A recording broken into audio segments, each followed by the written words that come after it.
Welcome to the Find Your Edge podcast. I'm your host, Chris Newport, founder, head coach, sports nutritionist, and exercise physiologist at the Endurance Edge. Our mission is to empower people to reach and sustain peak performance and health. So get ready to dive into all things training, nutrition, recovery, and more. We hope to give you detailed information and inspiring stories to help you be your best. Let's do it. All right. Welcome back to the Find Your Edge podcast. I have an incredibly special guest here, and I was telling her before we started recording that I'm like fangirling right now. So Natalie Grabow, who just you broke a world record. Does that even sink in yet to you? No, I was just trying to do a race like I've done races before. It was, so I didn't think of it like that. I just thought I'd had a great season. I had 3 really good 70.3s leading up to that.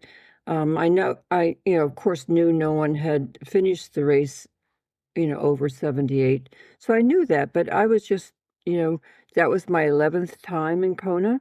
So I was just, doing, trying to stay just relaxed and calm. And when I qualified in the year before in Maryland, I did that race not to qualify, but to do an Ironman at 79 because there's only been one person who's done a race over 78, who's finished an Ironman over 78. Yep. So I thought it'd be very cool. Now, nobody really gets excited about somebody who's the second oldest person. But to me, that was a challenge that I wanted to see if I could do an Ironman at 79. So that in and of itself was my challenge for Ironman Maryland. And I had no intention of taking the slot. And the next day, I told one of my daughters, I'm not going to take the slot, honey. I'm going to go to awards. And then I talked to my coach, and then I talked to the 2 people that were supporting me, and they said, oh, you really should take the slot, So then I had to talk to myself about, okay, I was very close to the finish time in 2022, and there's a good chance I might not finish. And would I be okay with myself not, too hard on myself if I didn't finish? So I just had the attitude that it would be a good challenge and that I wouldn't be that disappointed. I'd be disappointed, but I wouldn't be that disappointed in myself, and that it was a challenge that was worth going for. So that's kind of how I entered the race in the first place, that I was pretty sure I could finish in the time, but I wouldn't be too harsh on myself if I didn't do it. So I was pretty relaxed going into it. That's great. And I mean, you finished with time to spare. Yeah, I finished, in a faster time than I did it in 2022 at 77. So I was pleased with that. But in both the races, I went in with some injuries. With the other one, I had a foot injury. With this, I had a hamstring issue. So, it's so hard to get to a big race, because you're pushing the training a little bit, and at an older age to go in without an injury too. So, but I was very happy. I think because of the injury, it bothered me on the bike. So I generally push the bike as hard as I can because that's my favorite part. So I don't really care about the run. I just push the bike, but I wasn't able to so much with that race. So I think that actually helped my run a lot because I got off and I felt very good on the run, and I actually ran everything up. I walked the 8 stations, of course, and got my ice and nutrition, but I was able to run pretty much the whole thing in between the 8 stations, and I hadn't done that for a little while, so that I was happy with that. So it almost sounds like the injury adjusted your pacing. Yeah. For you to be better able to execute. Right. Yeah. Yeah, somebody said, well, would you do that again? Would you hold back a little? And I said, no. No, even though I know that it's probably the wise thing to do, but I do enjoy the bike, and I like going as hard as I can on the bike. I love that. So cool. So you mentioned support and you mentioned a coach. So in this whole process, where does that where does that play a role for you? Like, where is support? Is it important? Is it like you can't do it without it? Or is it like, yeah, it's nice to have? Where does that You fit know, in? I'm pretty motivated, so I could do it without anybody. And I love all my support, but this is my life. This is my passion. People have come in and out as friends and support, other than my daughter, who comes to. My husband isn't able to travel anymore. He's got some medical issues. So I take care, I'm his caregiver at home. So my daughter, one of my daughters lives in California, and for quite a few years she's come to Kona to support me. So she's, really very important at that race. And then I have some friends who are actually neighbors who are triathletes, and she raced in Kona. And it's hard to go by yourself to these big races. So they traveled with me, and that was fun. We stayed separate places, but she was racing as well, and he helped because I used to use tri-bike transport for getting my bike places, and I had never, traveled with a bike before. So I got a bike case, and he helped me put it in it and helped me get it out of there. So, I mean, they're really good friends of mine. But yeah, I'm very self-motivated. This is most important thing to me other than my family. So I would do it, You whether I charge had, through no matter what. oh yeah, no matter Yeah. what. Yeah. Yeah. But it was great to have them. They actually, my friend Katie did all the same races I did this year. So it was great fun to have. Next year, we're going to veer off a little bit. We're going to do, I think, one together, but she has some other races that I'm going to do. That's cool. What about a coach? I know you've mentioned a coach Yeah. for your support crew. Yeah, So, she's great. yeah. Yeah.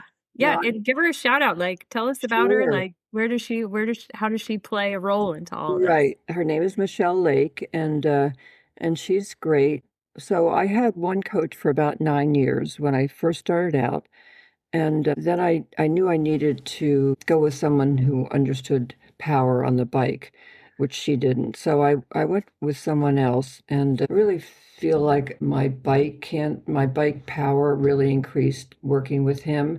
And I loved him as a coach. I would be with him today, but unfortunately he passed away from melanoma at 48. So that was very, very difficult for me because I was with him for 9 years, and I just truly loved him. So when that happened, I had to find a new coach. So I asked a few people, and one of my former competitors who lives in Maryland had a coach, and she recommended her. So that's how I got with Shelley.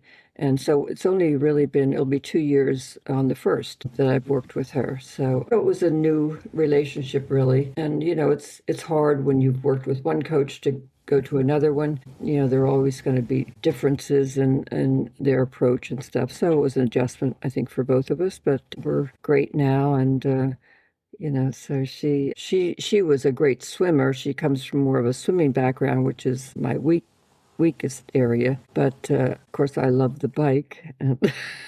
I know you've said that a few times. I am impressed. This is amazing. So anyway, but we're good, and she's a great coach. I love that. So cool.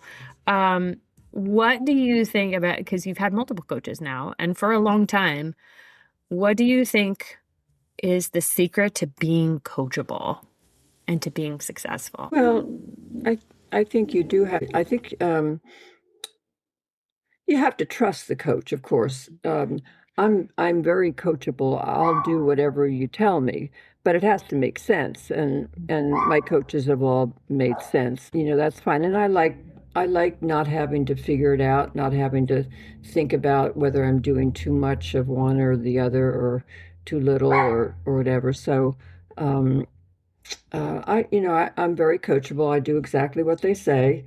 And, I think in the beginning of each of them, I was, especially with Michelle, I was, wanting a little bit more of what I had before and a little bit of,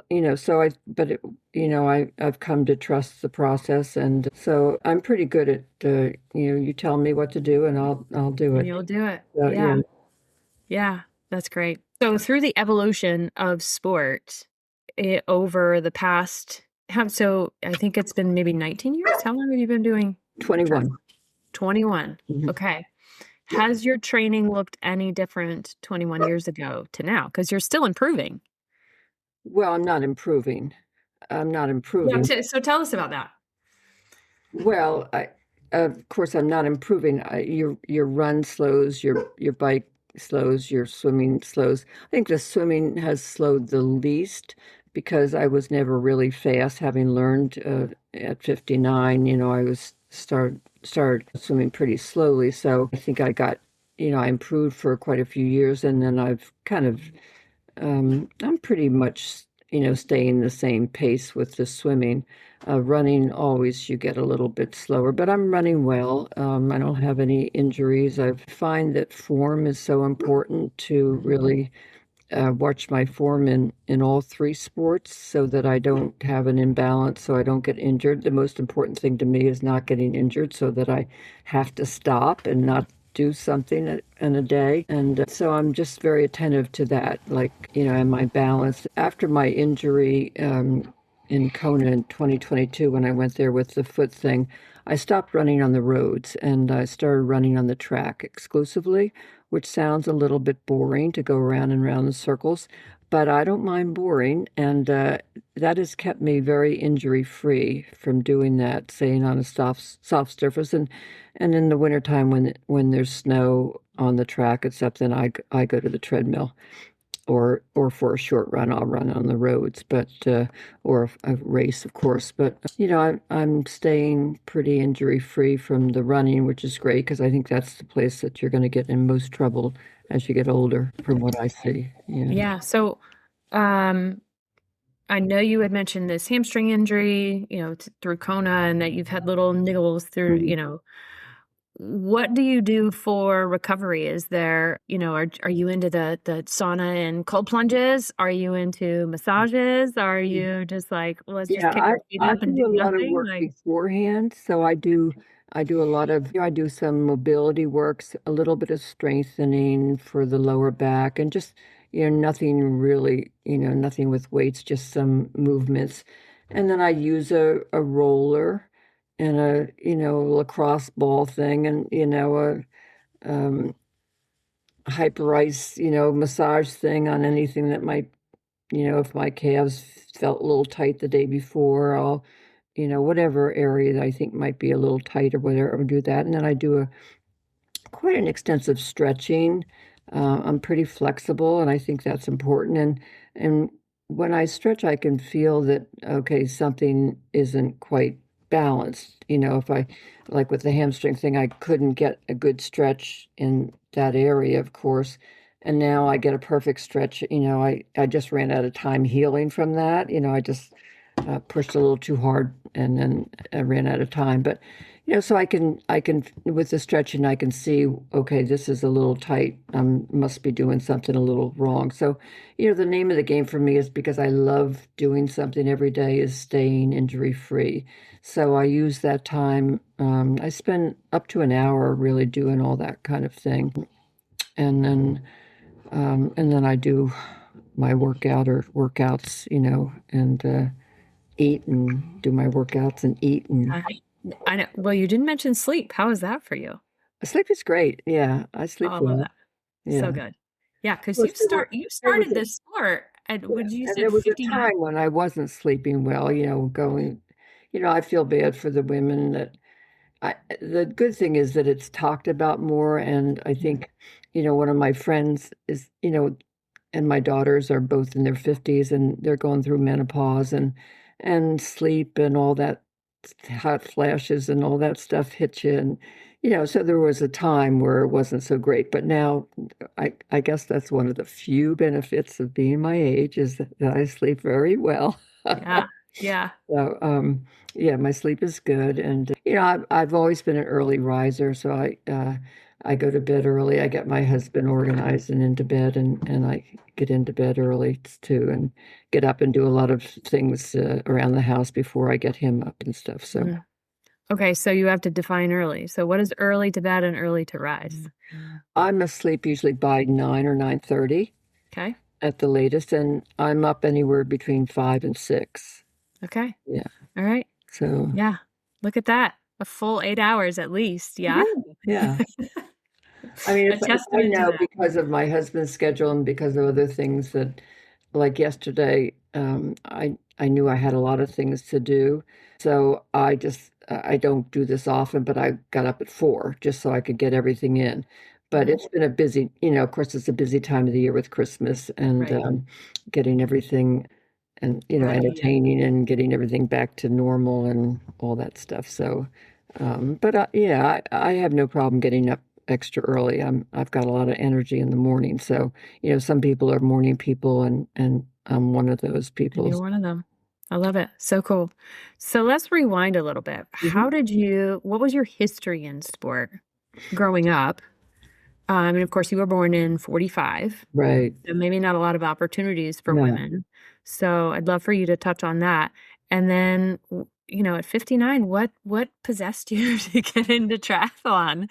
Like that's a Yeah. pretty So intense moment. So yeah, when I grew up, of course, in my neighborhood, you just ran around outside and you played in the woods and you rode your little bicycle and did stuff like that. And none of the kids I grew up with in that time had taken lessons in anything. Now, we moved then when I was going into ninth grade into a little bit more affluent town where the kids had had some lessons like tennis lessons and swimming lessons and that kind of thing, but I had never had that opportunity. My parents just, that wasn't in their, part of their thinking. values, perhaps. No, and nobody, none of the kids did. It was just that, nobody, you went to school and you played outside.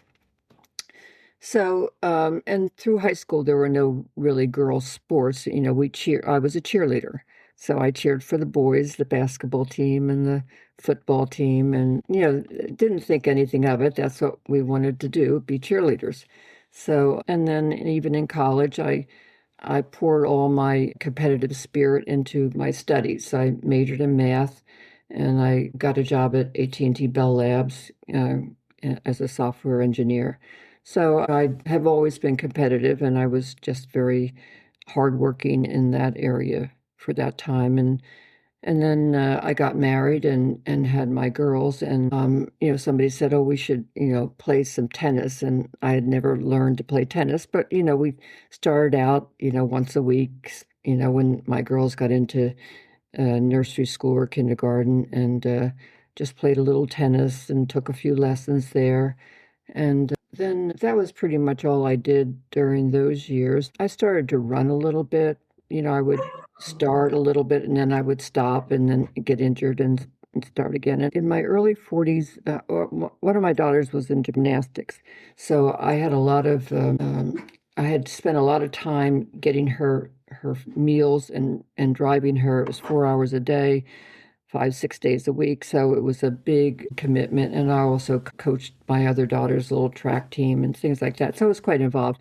But my gymnast daughter, she quit gymnastics. And so that freed me up to go back to work. So I went back to work and I found that it was really limited time to do anything. So I started running and because that was something I could do in a short time and feel like I was, kind of getting into shape. And I would do stairmaster and go to a step aerobics class. And so I got more and more active during my 40s and 50s. And I did a lot of running races during that time. And I had a lot of injuries. And then in my late 50s, my friends were all getting into triathlon. And, I was kind of embarrassed. I said, "Oh, I'm busy, for the local sprint." And then I finally admitted I'd never learned to swim. So they were all, I love to hang out with my friends, do what they're doing. So they were all doing a local sprint, and I felt like I wanted to do it too. So I convinced one of my daughters had just graduated from college, and she was in DC, and I said, "Amy, could you just come up and do the swim for me? And then I can do the bike." I had gotten a bike, and I was a long time runner. So she did, and I just loved it. I loved the energy, all the people, the competitiveness. I was just like, okay, this is my sport. I just have to learn to swim. So, somebody said, "Oh, you can do it. I'll show you how to breathe and blow bubbles." And, there's some books out and videos. So I started the process of learning how to swim when I was 59. And so through that fall and winter, I got where I could at least, get from one end of the pool to the other. And then I did a couple sprints. I mean, I wasn't good. I was like floating on my back half the time and doing doggy paddle or whatever I was doing, but I was very comfortable on the bike and the run. So I did 2 sprints and an Olympic, and then I ended up doing a Timberman 70.3 at the end of my first year. And I won my age group in all my races and knew that was my sport, So, and then the second year, back then you could qualify for Kona at a couple of the 70.3s, and one of them was Eagleman. And my second year, I wanted to qualify for the World Championships, and the 70.3 was just announced. That was just new. And I thought, well, that'd be a good goal for me. So I went to Florida and I won, and I took the slot to the 70.3 World Championships. And then I went to Eagleman, and I came in second to a woman who already had a slot to Kona. And she said, it will roll to you if you want to go. And I said, oh, why not? It might be the only chance I ever get. So I, gave up my other slot. And so that Kona in 2006 was my first Ironman, my first ocean swim, my first marathon. And I was very intimidated when I got there. But I came in third in my age group. So I was very pleased with that. That's amazing. When you're talking about Kona versus all these other races that you have done, what do you think differentiates that race from any other? The heat and humidity. Yeah, the conditions and the wind.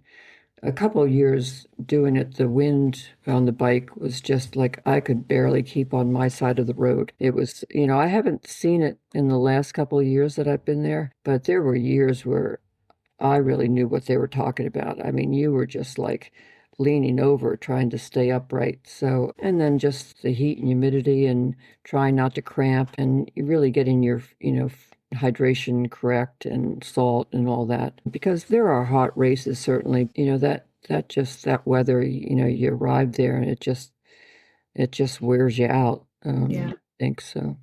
Yeah. Well earned, for sure. So it sounds to me like your secrets, if you will, to longevity in sport is that it's part of you. Like it's part of your identity, and you're just so committed to wellness and continuing to move that you just keep doing it. Right. I mean, can you speak to that at all? Yeah, I think that's right. I just, I'll always do it. I mean, people actually said, well, are you finished now? And, that was just a race, in my thinking. It was a great race and unbelievable amount of attention, which I just never saw coming. But other people will do it too. There'll be other women at 80 and over who will do it too. So I, might have been the first one, but I think, there are so many unbelievable women who are winning their age group there in the younger, and I see it, you're staying in it longer too. When I first went there, I was 61, and there were very few, if anybody, in the 70 age group. Yeah. And now you see pretty much a lot in the 70 to 74. Now I was surprised this year there were only 2 in the 75 to 79, and one didn't finish. Yeah, that's been kind of slim, I guess. So it is hard to stay in the sport, and maybe hard to be motivated to go there in those conditions and stuff, and do that. But do you have a favorite race moment from Kona, and any Kona really? I mean, since you've been so many times, was it crossing the finish line this most recent time? Was it some experience maybe with a volunteer or another athlete, or with the press now that you're so popular? Yeah, I have some. I think my favorite Kona will always be my first one, because I was just kind of scared and intimidated, watching those fit people run up and down the Leahy Drive and bike, and what are you all doing? I just wasn't resting or something. Yes, yeah. And to do so well. And I just remember it rained a little on the bike, and I had a peanut butter and jelly sandwich in my little bento box, and it got soaked. And I remember one of my friends said, "Now be sure to eat on the bike." And I just remember eating that soggy peanut butter and jelly sandwich. Marge says I have to eat on the bike, so I'll eat this thing. But after they made a video of just different moments with the music, and just that music. Anytime I hear one of the songs in that little clip thing, I just have such fond memories of that whole thing. So yeah, I mean, this was great, and as I say, my daughter was there, and we had such a great time together, and she's such a sweetheart and a great support. And she rents a bike and she puts Christmas lights all around her and she's riding around. Mom, you're looking great, Oh my gosh, that is amazing. Yeah, you can she's got a lot of videos where you hear, Mom, great. So going up a Leahy Drive, sometimes not a Leahy, Palani, I sometimes walk, and she says, in the past, she said, Mom, you're a runner, you can do it. I said, Amy, I'm walking. So anyway, we have a good time, and we have a lot of traditions and things she does, and breakfast the next day, and so we have a wonderful time together. So that's part, very special to me to have that bond with her. So it's not just the sport, it's the rituals that you guys have created around the sport. Yeah, for that race for sure. Yeah. Wow. And I've done some races by myself, and that's been hard, but it's really helped my self-confidence that I can do some of these things if nobody else is doing them, but I can still go ahead and do it myself since my husband hasn't been able to travel with me for the last 4 years or so. Sometimes I want to do something, but nobody else is doing it. And I've been able to, I'm not real brave and go into a new place and a new race, but I've been able to do it. And that's really provided me with a lot of self-confidence just in life. I think, doing this sport in general has been very good in that way. It almost seems like you're speaking to someone who maybe is too afraid to try this sport. And you're like, well, hey, just go, just do it, That's right. I think one thing I've learned is, what's the worst thing that can happen? And don't worry about what other people think. It's like me going to Kona, like, what if I fail? Why would I let other people influence what I want to try to do? And I think when you're younger, you sometimes are afraid to do things. What's somebody else going to say if I don't, if I don't do well or whatever? And I think you have to remember it's just about you. People forget your times or how well you did. I can't even remember my own times, so nobody's gonna, you remember, okay, I did finish it at 80.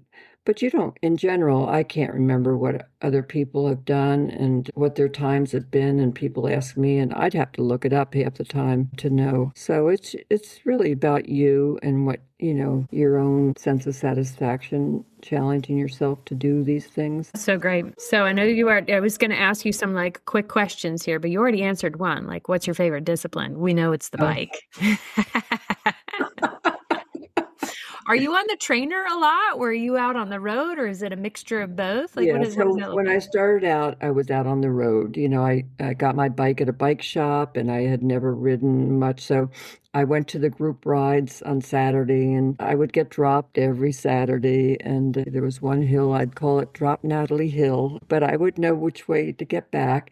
But I really learned a lot of bike handling skills doing that. I learned how to ride in a pace line, and really I gained a lot of confidence doing that and riding in close quarters with other people. And that was a time when I just felt pretty safe, and I would ride by myself a lot during the first 10 years. And then I just started reading too many stories, and it just got very congested around where I live, and I started getting nervous about it. And then I was starting to train with power, and I could see that I could work pretty hard, just using a dumb trainer and my power meter and do it. So I pretty exclusively train indoors. I did just For my birthday, I bought myself a new road bike. Some of my friends ride outside in the good weather, so I'm going to try to get outside, at least with them, with our lights and feeling pretty safe going early. And so, because there's nothing like riding outside, but you just have to be careful too. Yeah. So curious minds want to know, what'd you get? What Oh, was your bike? yeah. So one of my friends that I always talk about, my friends, he reps a lot of triathlon and running type of thing, and so he reps a brand you probably haven't heard of. It's called Parley. Yeah, of course. So I have a Parley time trial bike and a Parley road bike. Okay. All right. And do you like it? Oh, I love it. Yeah. Yeah, I mean, I absolutely love it. I love my road bike. They have disc brakes and electronic shifting and all the nice And stuff, all the bells and whistles. all the bells and whistles. So Yeah.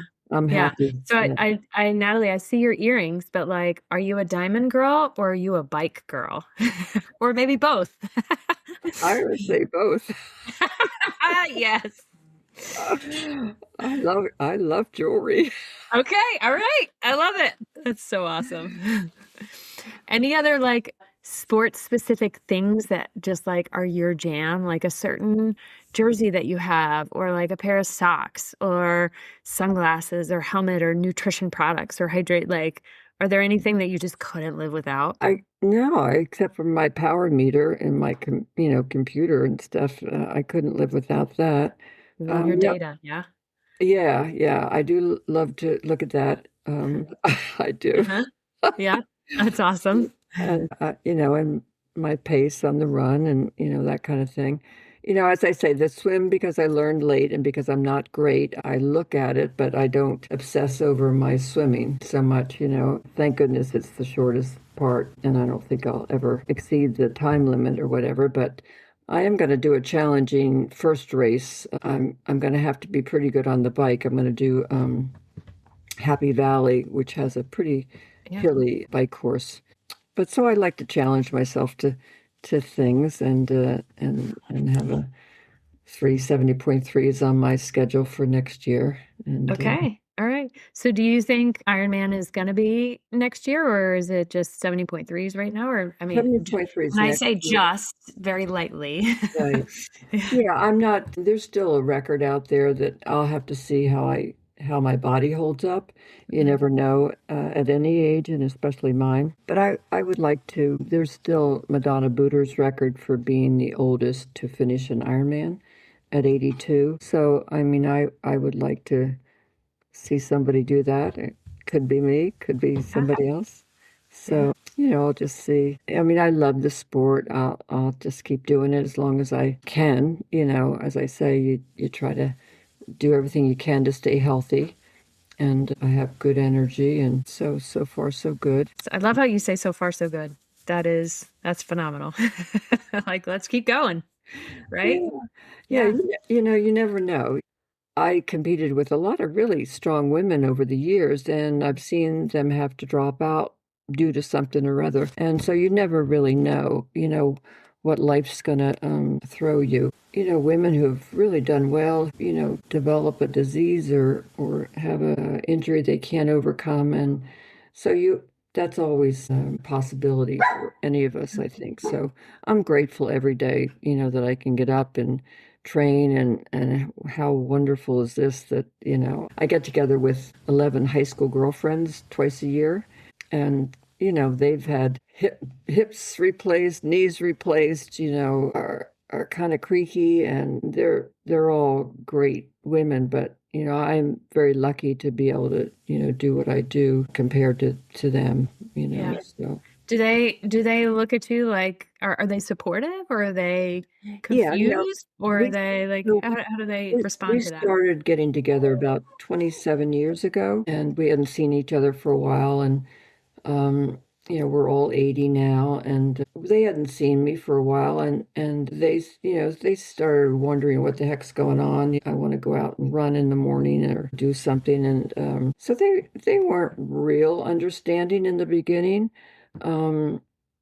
They tried, I think, but it's taken them a lot of years to understand where I'm coming from, and that I'm just very different, and that really, and I don't let anybody else influence what I'm going to do. If we go someplace and there's an opportunity to run or swim or whatever, I'm going to do it. So they've come to be very proud of me, I think, and very supportive. But it took a while, because it did. Yeah. Yeah.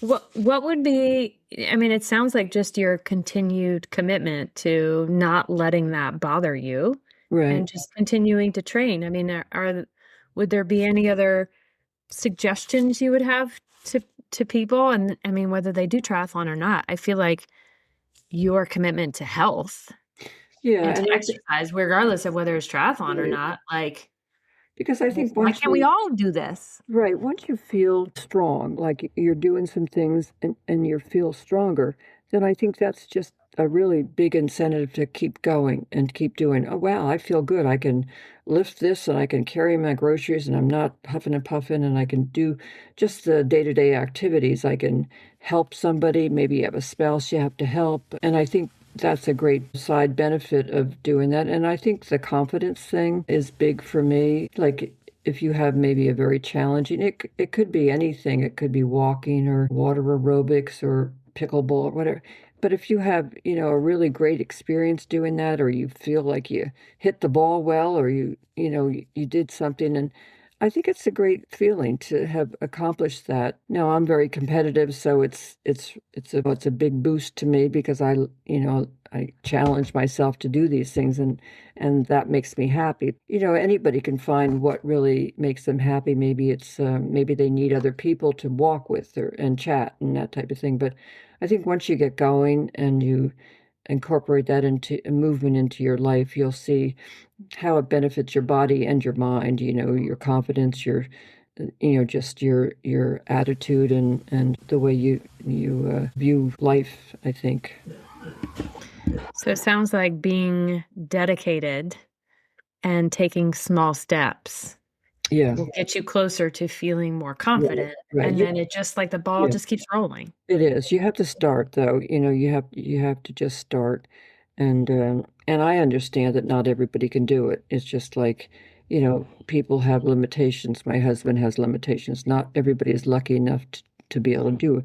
But if you can do something, find something that makes you happy, something that gives you joy. I swim and half the lane during certain times is a water aerobics class for people with arthritis or whatever, but they're having a wonderful time chatting and moving. And so there's yoga. There's so many opportunities that especially if you like other people, to get out, and then you'll make friends, and then you won't want to disappoint your friends because you'll want to go back and see them. And so for me, I'm just very independent. I can just do a solitary bike ride for hours and be fine, but not everybody can do that, I understand. So, find out what's going to motivate you to look forward to each day, to, get yourself and just feel better about yourself, I think, once you do that. I hear all of these amazing things that you're sticking to and the consistency and showing up. Are there any vices, Natalie? I think you mentioned you were a nutritionist.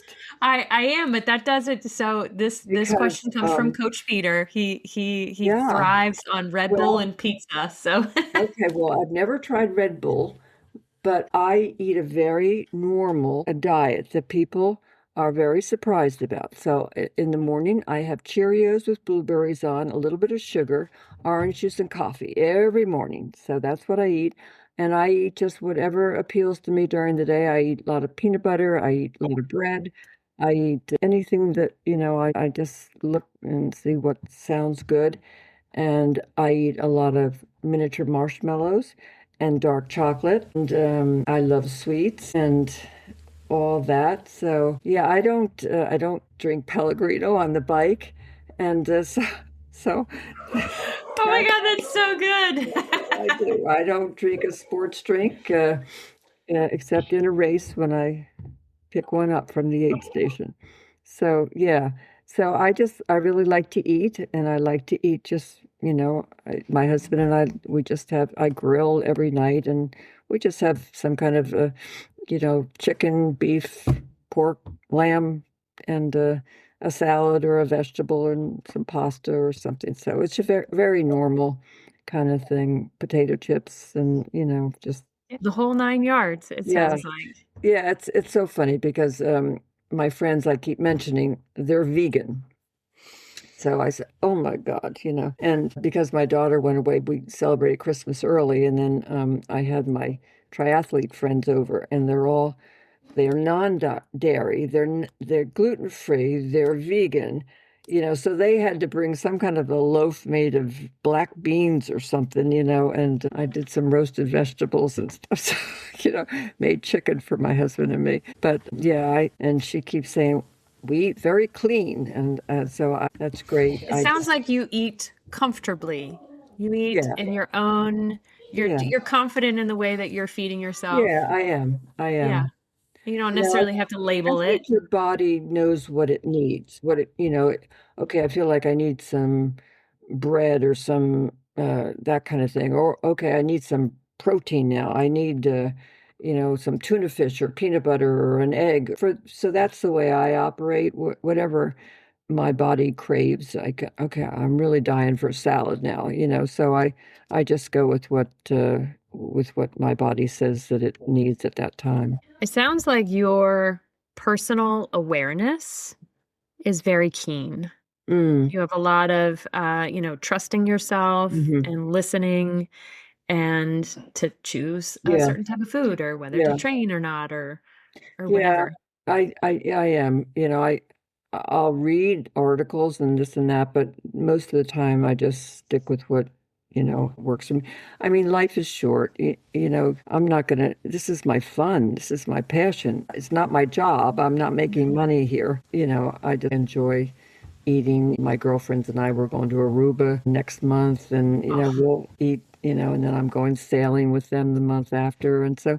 I just have a pretty balanced life, but I do take my training very seriously. very seriously. All right. So what about supplements? Any supplements in the mix? I know that, I take a mul- I take a multivitamin and okay. glucosamine chondroitin, which Okay. I don't know if that helps, but I've taken it But you've forever. taken it for a long time. Yeah, Okay. All and right. that's pretty much it. That's pretty Yeah, much it. yeah. Natalie, the simplicity and the trust and awareness and that you have for yourself is just, it's so refreshing. Oh, good. Well, I guess I'm blessed with a good system too. Like I have a friend who he just I don't know, he was throwing up and couldn't keep food.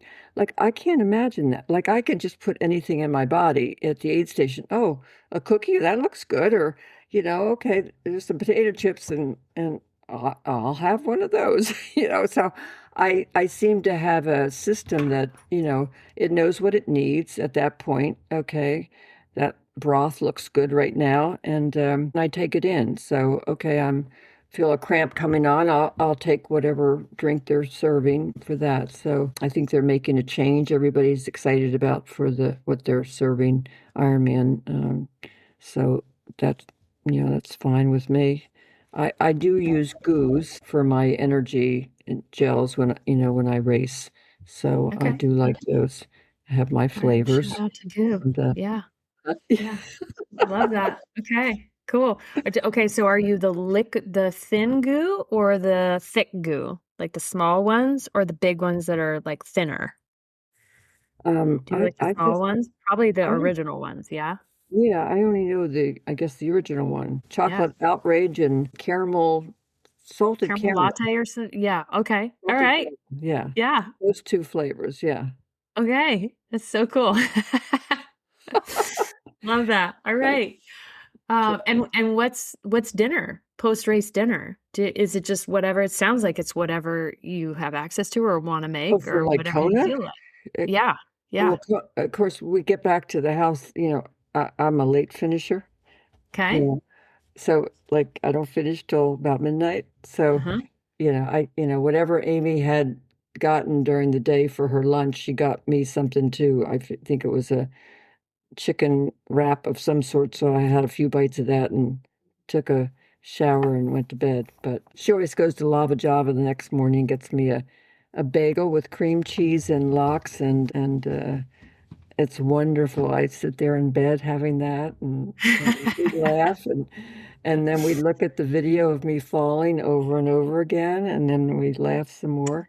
And I'm so glad you mentioned that, because that was the first clip that I saw of you, was tripping right before the finish line right. at this most recent race. hmm And then you got up, and I was like, God bless that woman, because if I had fallen at the finish line, I think I would still be there. And you just so beautifully, like it was like a phoenix rising. You were just like, okay, I'm just gonna get I up. just wanted to pretend it never happened. I mean, I If I but I got found up it so fast enough, endearing. if I I mean, got up fast enough, no one would really notice it. Like, okay, that didn't happen. Don't look at that part. Yep. Well, I did notice that other news outlets didn't post that, but some Yeah, did. yeah, So, but again, I thought it was so endearing that it yeah. was like, I okay, here you go. I Like, got it just get up, keep going. at first I was kind of embarrassed, but now it's just like it's fine. Yeah. Uh, so it And was then just. ran across the finish line, and then you just kept going. I never know where the finish line is. Oh, So I so just good. keep going, and then Cherie was there, who set the record at 78 Oh, in wow, she came. 2022. Oh, Yeah, so she she's very much involved with Ironman for a long time. So she was at the finish line congratulating everybody, and so yeah, she had texted me when I got there because we're longtime competitors, and we have we correspond occasionally. So she said, "Oh, it's so great that you're here," and blah blah blah. Because I really wasn't sure whether anybody else was going to be in my age group. She could have very easily, because I knew she had qualified at Hawaii 70.3. She always does that, so she could have very easily been there racing as well. But I was just doing my thing, so it didn't matter to me. But with the tracker had the people up, you could see that no one else was going to be there. But so yeah, she was at the finish line, so she was so happy for me. Really, she was very sweet and very very sweet afterwards. So, and then my coach's husband, put the towel around me, so he was at the finish line too. So that was nice. Yeah. yeah, that's so cool. So tell me about this Guinness World Record. Like, Yeah, that's I crazy. mean, did they mail it to you? Is there like pomp and No. circumstance that goes along with it? Like, how Yeah. does that all work? Well, they write you and say, fill this out or whatever, and then, we'll send it in, and then here's a form you can get a certificate, so that's what you do. So, And now you have this big, like where yeah, is it? Is it hanging? Is it yeah, just where is it? It's hanging. it's hanging. Yeah, Okay, I good. have a finished basement, which is where my bike is Okay. and where my bulletin boards with all my stuff are. And Okay. so, So yes, this is your like pain cave, right? But yeah, like your yeah. celebration cave, Yeah, maybe? right, Yeah. right. It's got Yeah. all my medals and awards and stuff. And yeah, some guy just out of the blue sent me this big red M dot and with a plaque on it saying what I had accomplished and stuff. Just sent it to me, so that's hanging on the wall. And somebody in town had a beautiful blanket made up with my name and Oh, everything. And Laker Pride, which I live in Mountain Lakes, and we're the Lakers. And so really very sweet. I got a whole box of Viore clothing from the CEO of. okay. Yeah, that Yes, was please. That very alone is motivating me to keep in this sport. Yes, yes, yes. You too might. And a friend of my daughter's works for Nike, and she sent me from Nike shoes and some things. So, yeah, I haven't gotten anything from Cheerios yet, but I do. I do. I will give them a call, Natalie, Yeah, for okay. you. You need to be on the I'd like, cover of I'd that like a box. box of Cheerios for. Yes. Oh my gosh. How cool would that be? Right. So no, Wow. it's been fun. It's I've met just really nice people, and so I'm just enjoying it. It's really. So cool. So we'd like to tie things up by summarizing or sort of highlighting 2 or 3 tips that you have for either somebody maybe who's not in the sport, or somebody who wants to stick with the sport, or somebody who is committed to their health and to activity. So what would be those 2 or 3 things that you would offer our audience?